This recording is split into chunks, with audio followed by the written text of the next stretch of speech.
Indo agora para materiais de superfície. O que é que nós temos? A gente está falando de terraplenagem, a gente vai falar de materiais. Então nós vamos trabalhar um pouco a terminologia.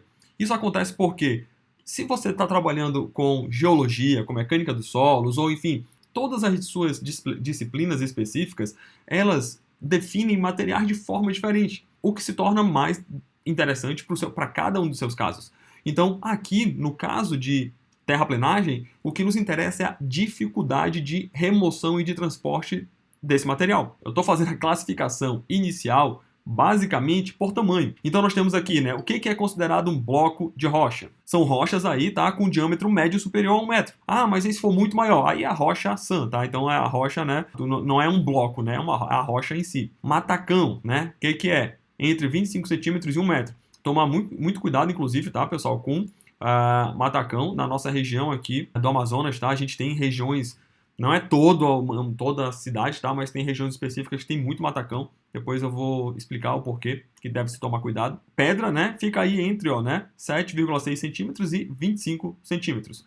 Nós temos ainda, né, as rochas que são consideradas alteradas, né? Então o pedregulho, né, vai entre 4,8 milímetros até 76 milímetros. Você vai diminuindo o tamanho, né, e vai mudando. Areia, silt e argila.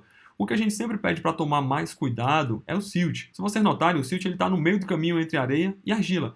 E ele, às vezes, se comporta como areia e às vezes se comporta como argila. Então, nós sabemos perfeitamente como, tá, um material granular aí, tipo areia, se comporta. Nós também sabemos perfeitamente como um material, tá, argiloso, vai se comportar. O silt, ele pode nos pregar uma pegadinha, sendo aí, ele estando no meio termo e se comportar como um dos dois. Então, o silt é o que nós devemos ter mais cuidado, né? Mas, claro, fazendo o exame do laboratório, fazendo os estudos, ensaios, não teremos problemas. Ainda temos aqui algumas observações. Solo com matéria orgânica, tá? Sempre a indicação, né? Se você tem mistura de solo com matéria orgânica, esse solo, né, não vai ser recomendado para ser utilizado em terraplenagem. Na verdade, tá? Nenhum desses aqui é recomendado. Deixa eu logo passar isso para vocês. Mas por que eles não são recomendados? Se você tem matéria orgânica, né, no seu solo, matéria orgânica com o tempo ela entra em decomposição. Essa decomposição gera gases. Esses gases geram vazios, tá? E isso pode, com o tempo, provocar deformações no seu maciço de solo. Ou, né, no local que você esteja lá fazendo a terraplenagem. Tufa. O que é tufa, tá, gente? Tufa é basicamente um solo, né, chamado de solo, mas ele é puramente matéria orgânica. Ele é um solo muito negro e muito fibroso. Então ele é bem fofo e normalmente encharcado também. Então esse material aqui, ó, péssimo, tá? Ele não é utilizado em terraplenagem, né? Ele não dá capacidade resistente. Alteração de rocha. O que acontece com, pô, mas rocha, né? Por que uma rocha aí, a alteração de rocha, né, não é interessante?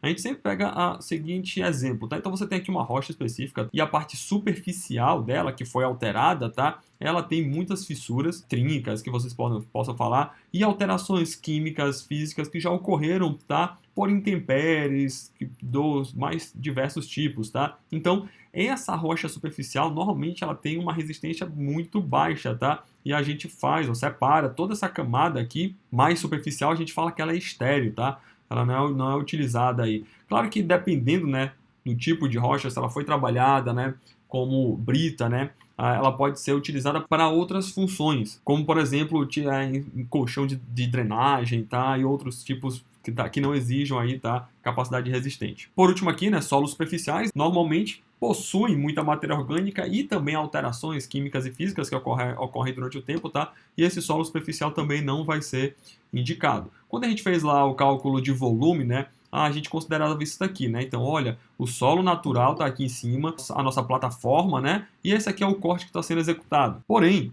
o volume que nós realmente consideramos não é esse. Nós removemos, olha só, toda a camada superficial. Então isso daqui a gente chama de limpeza, tá? E essa limpeza, né, essa camada inicial aqui, ó, ela não é aproveitada. Ela não vai entrar para a gente como volume aí, tá, de qualidade para ser utilizado em aterros, tá? Só essa parte aqui de baixo, camada superficial, não. Qual é essa espessura? Bom, isso vai variar, né, da região que você está trabalhando. Pode ser 20 centímetros até 80 centímetros, tá? Dependendo do que você tem aí superficialmente falando no seu solo. Outros critérios, né, que nós utilizamos, que são mais específicos e mais tecnológicos, né, nós entramos aqui em tamanho e forma de partículas, vazios presentes nesse solo e teor de umidade.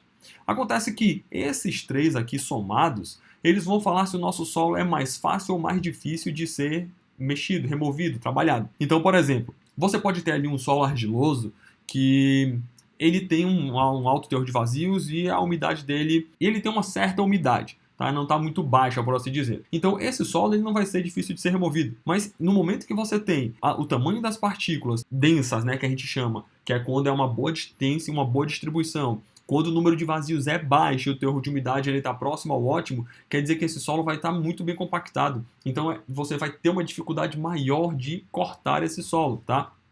Para a gente fazer essa classificação. De acordo com tamanho, né, e forma das partículas, primeiramente, né, nós temos aqui um ensaio de peneiramento. Né? Isso aqui vocês já viram lá atrás, né? Nós temos uma sequência de peneiras, onde nós anotamos o material que fica retido em cada uma delas, né, que vão ter aberturas diferentes. Quando se faz esse ensaio e anota-se esse material retido, nós temos a curva granulométrica. E aqui, novamente, se formos trabalhar essa classificação de distribuição granulométrica, por exemplo, em geologia, fala-se que só existem dois tipos. Um solo que é bem graduado e um solo que é mal graduado. Acabou, tá? Não tem outra definição.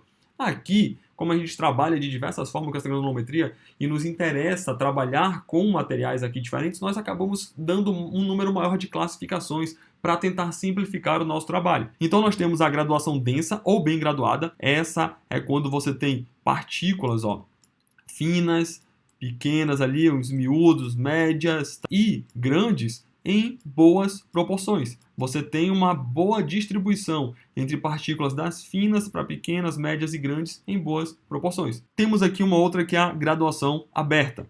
Essa graduação aberta, o que acontece? Ela representa um tipo de material onde você não tem a granulação aqui fina. Então você vai ter ali dos médios para frente. Você tem uma ausência de material fino. E aí ela é chamada de aberta, até porque esse material ele fica mais permeável por não ter o fino. Uniforme, né? Só você imaginar que o uniforme é quando todos ficam iguais, né? Todo mundo usa uniforme para ficar igual. Então aqui é quando você tem, pode ser de tamanhos variados, tá? Mas o diâmetro mínimo e o diâmetro máximo das partículas do seu solo estão muito próximas. Todas as partículas ela têm um tamanho muito aproximado um do outro, mais ou menos assim.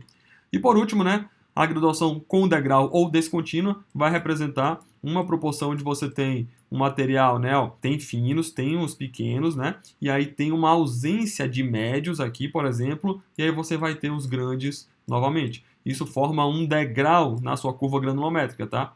Por ter esse vazio interno aqui. E aí nós temos essas distribuições. Nós podemos enxergar isso também aqui no gráfico, né, de distribuição granulométrica. Nesse azul nós temos a graduação densa, né? Olha só, a curva granulométrica formada, né, pelo azul. O laranja nós temos a uniforme, então basicamente é uma reta, né? É quase que uma reta. O tamanho das partículas é muito próximo um do outro. Ele não mostra essa distribuição, ele apresenta-se como uma reta. Na graduação aberta, você tem uma ausência de finos. Então olha aqui embaixo, a abertura das peneiras, 0,0, 0,1 até 100. Nessa abertura aqui, onde se apresenta os finos, que é nessa parte inicial, ele está lá embaixo, não apresenta nada. E depois ele começa a subir, né, com os médios e graúdos. E por último, com degrau, ele apresenta uma quantidade de finos, ele não apresenta uma quantidade elevada aqui dos médios, né? E depois ele apresenta novamente, né? Ele sobe rápido aqui e aqui no meio, né, ele forma esse degrau, né? Ele vai mais devagar porque ele tem uma pequena quantidade de materiais aí intermediários.